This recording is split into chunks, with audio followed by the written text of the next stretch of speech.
talking about another situation where an artist has been harassed for having cringe art, but this time it has a bit of a twist, and this artist is also being attacked for allegedly giving someone a seizure because of their art. And immediately when anything like epilepsy is mentioned, I'm interested because I have epilepsy. And so with that, let's get into it.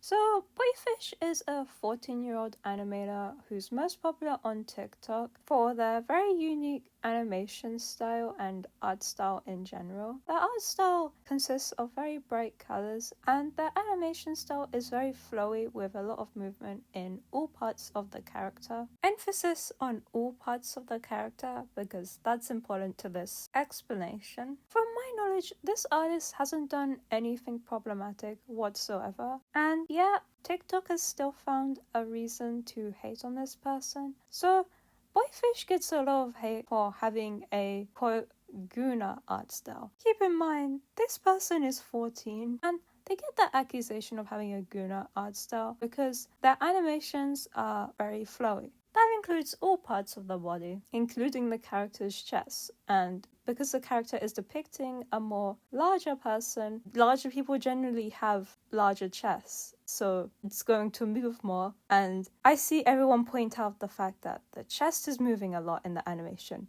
But no one's talking about how the bow moves a lot in the animation or the hair moves a lot in the animation. It's very selective attention towards the character's chest. And I feel like that kind of highlights a more bigger issue in society in general. That being that boobs and female anatomy in general is so sexualized to the point where you can't exist if you have a bigger chest. Especially not without weird people making comments on it constantly. I know many plus size friends who deal with constant comments on their chest just on a regular basis when they go outside, and it's so sad that this culture manifests into a community like the art community that's supposed to be generally quite progressive. But honestly, to me, the worst thing about this all is the fact that people feel so comfortable sexualizing a 14-year-old's art. Because if you put an art in the box of Guna art or anything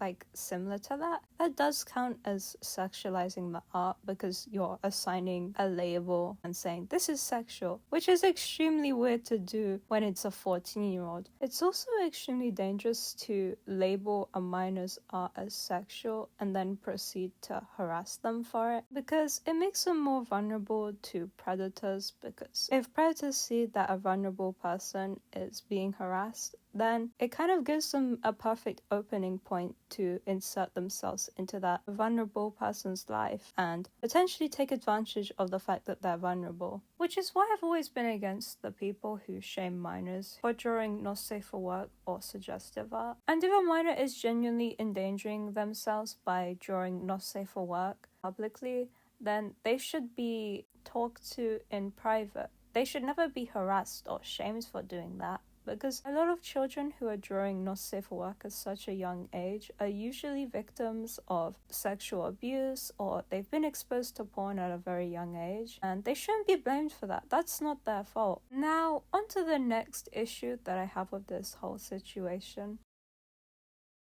It seems that every single time that an artist has a fat character that's even slightly suggestive or just presented as an attractive character, people immediately jump to calling it fat fetishization. I really dislike the term fat fetishization just because it kind of puts fat people in a box where it's like, if people like you, then it's because they have a fetish and they're weird. And honestly, to me, that's just so dehumanizing. It's even worse when you're going to a 14-year-old and you're claiming that they have a fat fetish. And this isn't like one or two comments. No, this is entire videos with tens of thousands of likes claiming that a 14-year-old has a fat fetish. And whilst I hope that all of the people claiming this are Boyfish's age or younger, a lot of these people don't have their ages on their bio. And this could be grown adults saying this about a 14-year-old. It's really concerning that sexually harassing a 14-year-old is seen as okay. And yes, this does count as sexual harassment. Making up rumors that someone has a fetish and then shaming them for it does count as sexual harassment.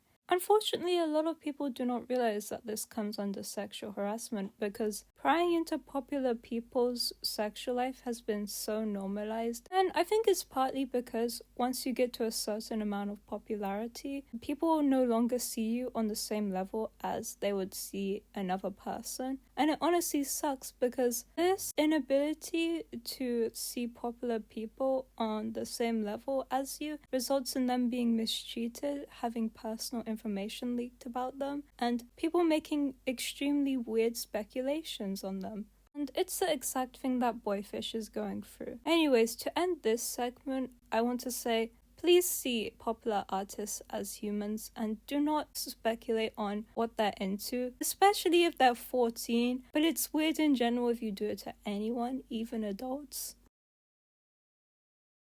Now we're on to the segment that most interested me about this situation, and that is Boyfish's alleged ableism towards people with epilepsy and lack of flash warnings on his videos, as well as the claim that his videos made someone have a seizure. Due to me being diagnosed with epilepsy and having to learn how to manage this disorder for the last 5 years of my life, I know quite a lot about epilepsy because I kinda need to. Now I'm gonna start with the first thing that people are upset about, and that is Boyfish's lack of flash warnings or eye strain warnings for his art. And I've seen people's main concern be that it will cause people to have seizures, and I understand that concern completely because a lot of people's perception of epilepsy is that if an epileptic person sees flashing lights, they're immediately going to drop onto the floor and start convulsing and it's going to be really bad. But the amount of people with photosensitive epilepsy is actually pretty small. Around 5% of people with epilepsy are photosensitive. In my diagnosis, I'm labeled as photosensitive,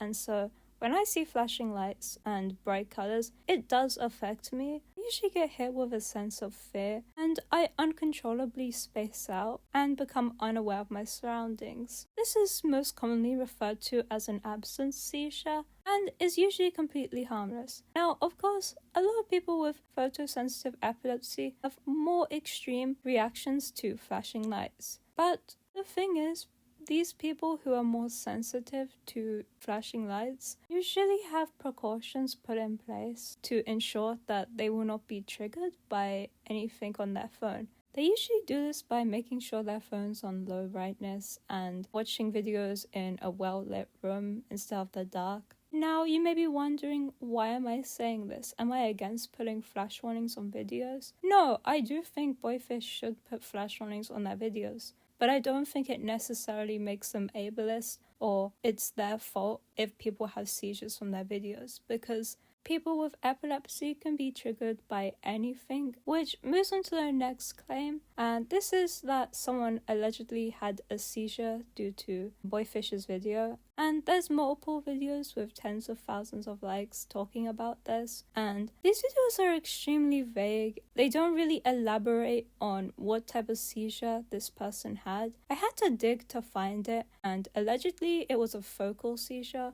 I've had focal seizures before and they're very uncomfortable and stressful, so I understand why this person would be upset with Boyfish. But I also understand Boyfish's side because their actual animations are not exactly flashy, they're just bright colors that move around a lot. And I understand that most people without epilepsy usually have the perception that epilepsy is a disorder that is just triggered by flashing lights, and they don't really understand the specifics of it. The best thing you can do for disorders like this is to educate yourself about them and to educate people talk in a kind and polite way about these disorders instead of harassing this person and giving them death threats, especially when there's actually no way to possibly make content that is completely epilepsy friendly because of how different people's triggers are.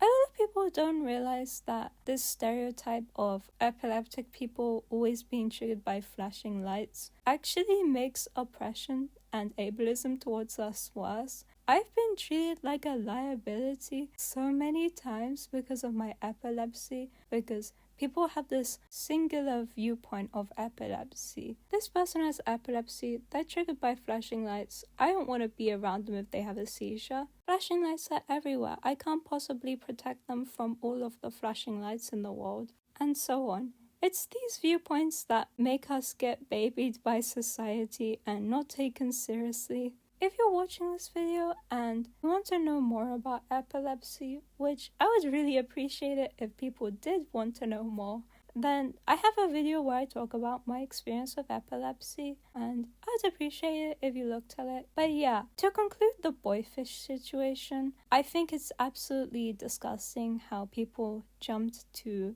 claiming that this 14-year-old has a fat fetish. And then when people called out how ridiculous and weird that was to say about a 14-year-old, then people started to claim that he was ableist towards people with epilepsy, and then started faking screenshots of him being ableist. Just makes people who are suffering from this disorder suffer a little bit more with stereotypes. But yeah, I think that's what I have to say for this video. Thank you for watching, and bye!